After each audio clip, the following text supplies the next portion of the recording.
നമ്മൾ ഈ കഴിഞ്ഞ ദിവസങ്ങളിലൊക്കെ വലിയ തോതിൽ ചർച്ചയാകുന്ന ഒന്ന്, വലിയ തോതിൽ ആശങ്കയൊക്കെയുള്ളത് പകർച്ചവ്യാധിയുമായി ബന്ധപ്പെട്ടാണ്. വലിയ ഭീതിയിലാണ് സംസ്ഥാനം. നിപ പ്രതിരോധ പ്രവർത്തനങ്ങൾ വിലയിരുത്താൻ 7 അംഗ കേന്ദ്ര സംഘം ഇന്ന് കോഴിക്കോട്ടെത്തും. രോഗ ഉറവിടം കണ്ടെത്തുകയാണ് ലക്ഷ്യം. മെഡിക്കൽ കോളേജിൽ ചികിത്സയിലുള്ള 43 വയസ്സുകാരൻ അതീവ ഗുരുതരാവസ്ഥയിൽ തുടരുകയാണ്. രോഗലക്ഷണങ്ങളുള്ള 3 പേരുടെ പരിശോധനാ ഫലം ഇന്ന് ലഭിക്കും.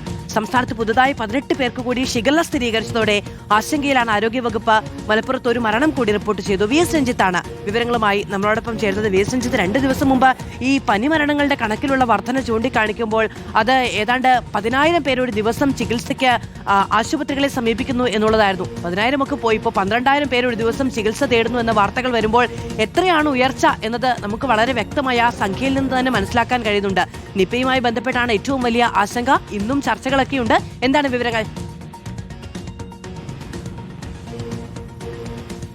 മാധു, ഇന്നിപ്പോൾ കേന്ദ്ര സംഘത്തിന്റെ പരിശോധന നടക്കുന്നുണ്ട്. നമുക്കറിയാം, ഇതിന്റെ ഉറവിടം കണ്ടെത്തുക എന്നുള്ള ഒരു ഭാരിച്ച ഉത്തരവാദിത്തം, അല്ലെങ്കിൽ അത് ഇത്രയും കാലമായും നമുക്കതിങ്ങനെ ഉറപ്പിച്ചു പറയാൻ സാധിച്ചിട്ടില്ല എന്നുള്ളതാണ് ഏറ്റവും പ്രധാനപ്പെട്ട ഒരു വീക്ക്നെസ് ആയി നമുക്ക് ഈ നിപ്പ പ്രതിരോധത്തിൽ പറയാൻ വേണ്ടി സാധിക്കുക. വർഷങ്ങളായി നമ്മൾ നിപ്പയെ പ്രതിരോധിക്കുന്നു, ഫലപ്രദമായി നിപ്പയെ പ്രതിരോധിക്കുകയും ചെയ്യുന്നുണ്ട്. പക്ഷേ പ്രധാനപ്പെട്ട പ്രശ്നം എന്ന് പറയുന്നത് ഇതിന്റെ ഉറവിടം എവിടെ നിന്നാണ് എന്ന് നമുക്ക് ഇതുവരെ പലപ്പോഴായി കണ്ടെത്താൻ സാധിച്ചിട്ടില്ല. ചില നിഗമനങ്ങൾ നമുക്കുണ്ടാവാറുണ്ട് എങ്കിലും ഇപ്പോൾ ആശ്വാസകരമായിട്ടുള്ള 2 കാര്യങ്ങൾ. ഒന്ന്, ഈ ചികിത്സയിലുള്ള 43കാരൻ മരുന്നുകളോട് പ്രതികരിക്കുന്നുണ്ട് എന്നുള്ളതാണ്. ആശ്വാസകരമായ രീതിയിൽ അദ്ദേഹത്തിന്റെ ആരോഗ്യസ്ഥിതി ഇപ്പോൾ മോശമായിട്ടില്ല. അത് അതീവ ഗുരുതരാവസ്ഥയിലായിരുന്നു കഴിഞ്ഞ ദിവസങ്ങൾ ഉണ്ടായിരുന്നത്. പക്ഷേ ഇപ്പോൾ അദ്ദേഹം സ്റ്റേബിൾ ആണ് എന്ന് മനസ്സിലാക്കാൻ സാധിക്കുന്നു.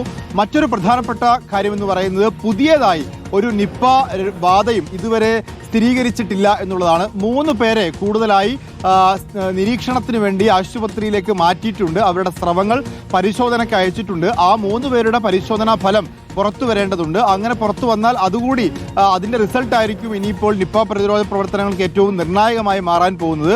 കഴിഞ്ഞ ദിവസങ്ങളിൽ ഇപ്പോൾ ഹൈ റിസ്ക്കും അതുപോലെ തന്നെ ഹയസ്റ്റ് റിസ്ക് കാറ്റഗറിയിലുള്ളതായിട്ടുള്ള ആളുകളെ അവരൊക്കെ നിരീക്ഷണത്തിലുണ്ട്. ഏകദേശം 87 പേർ സമ്പർക്ക പട്ടികയിലുണ്ട്. പക്ഷെ കാര്യമായിട്ടുള്ള രോഗലക്ഷണങ്ങൾ ഇവർക്ക് ആർക്കും തന്നെ ഇല്ല എന്നുള്ളത് ആശ്വാസകരമായ കാര്യമാണ്.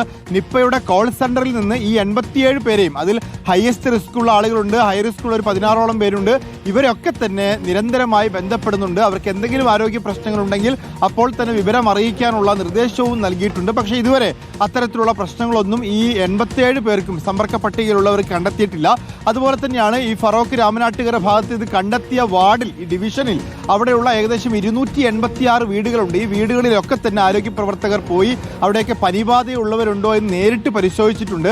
12 പേരെയാണ് പനി ബാധിച്ച് കണ്ടെത്തിയത്. പക്ഷെ അവർക്ക് ആർക്കും ഈ വ്യക്തിയുമായി, ഈ 43കാരനുമായി നേരിട്ടുള്ള സമ്പർക്കമില്ല എന്നുള്ളതും ആശ്വാസകരമായിട്ടുള്ള കാര്യമാണ്.